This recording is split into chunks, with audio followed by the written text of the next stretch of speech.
یہ واقعتاً final call ہوگی یا جس طرح کے اقدامات ہم حکومت کی طرف سے دیکھ رہے ہیں آپ کو لگتا ہے کہ نہیں یہ مسڈ کال ہوگی پی ٹی آئی کی جانب سے؟ بسم اللہ الرحمن الرحیم. بہت شکریہ عاصمہ صاحبہ. دیکھیں سیاست کے اندر کوئی بھی چیز حتمی نہیں ہوتی. نہ ہی آپ سیاست کو کوئی بند گلی میں لے جا سکتے ہیں. تو میں نہیں سمجھتا کہ نہ یہ حتمی یہ فائنل کال ہوگی نہ ہی یہ مس کال ہوگی. یہ بیسیکلی آپ دیکھیں کہ ایک پریشر بلڈنگ ٹیکٹس ہیں جو یہ اس وقت پی ٹی آئی استعمال کر رہی ہے.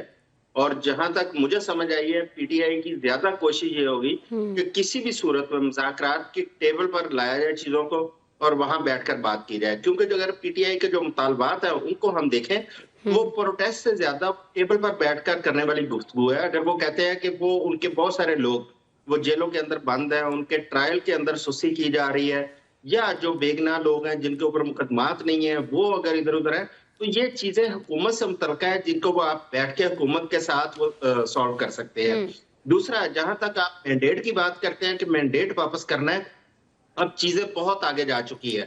اب وہ کہتے ہیں نا کہ پلوں کے نیچے سے بہت سا پانی بہہ چکا ہے. اب وہ مینڈیٹ والی صورتحال سے اب 26ویں ترمیم بالخصوص کے بعد جو اس وقت جوڈیشری کی طرف اگر ہم دیکھیں تو تمام تر اختیارات وہ جوڈیشری کے پاس منتقل ہو چکے ہیں, اور حکومت نے اپنی مرضی کے ججز بھی تعینات کر لیے ہیں, حکومت نے اپنی مرضی کے چیف جسٹس بھی لگا لیے ہیں, آئینی کورٹ کا جو سربراہ ہے وہ بھی اپنی مرضی کے لگا لیے. تو لہٰذا یہ تو اب مجھے ناممکنات میں سے نظر آتا ہے کہ اس وقت وہ مینڈیٹ والی بات جو ہے نا وہ کسی بھی فورم پر سنی جائے گی.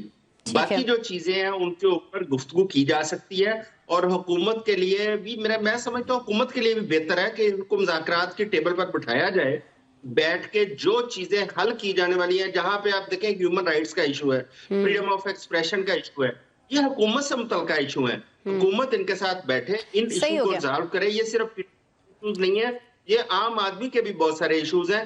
تو وہ اگر آدھے بھی ان کے مطالبات حل ہو جاتے ہیں تو میرا خیال ہے احتجاج کی نوبت تک نہیں آئے گی. مسئلہ یہ ہے نا کہ بانی جو ہیں وہ ان کے ساتھ بیٹھنا نہیں چاہتے, پولیٹیشنز کے ساتھ بیٹھنا نہیں چاہتے, بار بار یہی بات ہوتی ہے. اور کاشف صاحب آپ بھی متعدد بار ہمارے پروگرام میں اس جانب اشارہ کر چکے ہیں, اس پہ بات بھی کر چکے ہیں. لیکن ابھی پہلے مجھے بس یہ فرما دیجیے گا, یہ سمجھا دیجیے گا کہ جب اس طرح سے اوپنلی یہ بات ہو رہی ہے کہ مقصد اس کال کا صرف ایک ہی ہے اور وہ یہ ہے کہ ان کے ساتھ مذاکرات کیے جائیں, کن کی جانب سے کیے جائیں پہلے تو یہ بتا دیجیے گا. اور دوسری چیز مجھے ذرا یہ سمجھا دیجیے گا کہ جب عوام کو یہ پتا ہوگا کہ یہ ساری چیز کی اس لیے جا رہی ہے کہ مذاکرات کی ٹیبل پر لانا چاہ رہے ہیں کچھ لوگوں کو, تو پھر آپ کو لگتا ہے کہ عوام یہ جانتے ہوئے باہر نکلیں گے اس پارٹی کے لیے؟ بسم اللہ الرحمن الرحیم. دیکھیں اسما, سب سے پہلی چیز تو یہ سمجھنی چاہیے کہ اس ٹائم بانی تحریک انصاف کھڑے کہاں پہ ہیں. دیکھیں 26ویں آئینی ترمیم پاس ہو گئی, سروسز چیف کی مدت ملازمت توسیع ہو گئی, آئینی بینچ بن گیا. اب ان کے ہاتھ میں کیا, وہ کہتے ہیں آپ نے سارے کام کر لیے, ہم رہ گئے, میرے پاس تو آیا کچھ نہیں. اب وہ بانی تحریک انصاف جو یہ کہتے تھے اور جن کے فالوور آج تک یہ کہہ رہے ہیں ڈٹ کے کھڑا ہے کپتان, اب وہ یہ سمجھ رہے ہیں کہ اب مذاکرات کرے گا صرف کپتان.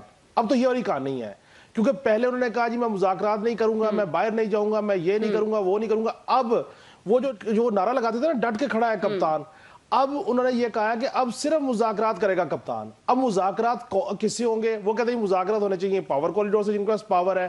پاور کوریڈور والے کہتے ہیں آپ سیاستدانوں سے مذاکرات کریں. جو سی بی ایم شروع ہوئے تھے جس کے تحت بشرا بی بی کی ضمانت ہوئی, وہ باہر آئیں, اس وقت بھی میں نے کہا تھا کہ پارٹی پہ حکمرانی بشرا بی بی کے گروپ کی ہوگی, اور بشرا بی بی پوری پارٹی کی وہ لیں گی ساری ڈائری اور جا کے بانی کو دیں گی, اور وہ چیزیں اب انفولڈ ہونا شروع ہو گئی ہیں. اب مسئلہ یہ ہے کہ وہ سی بی ایم بریک ہو گئے.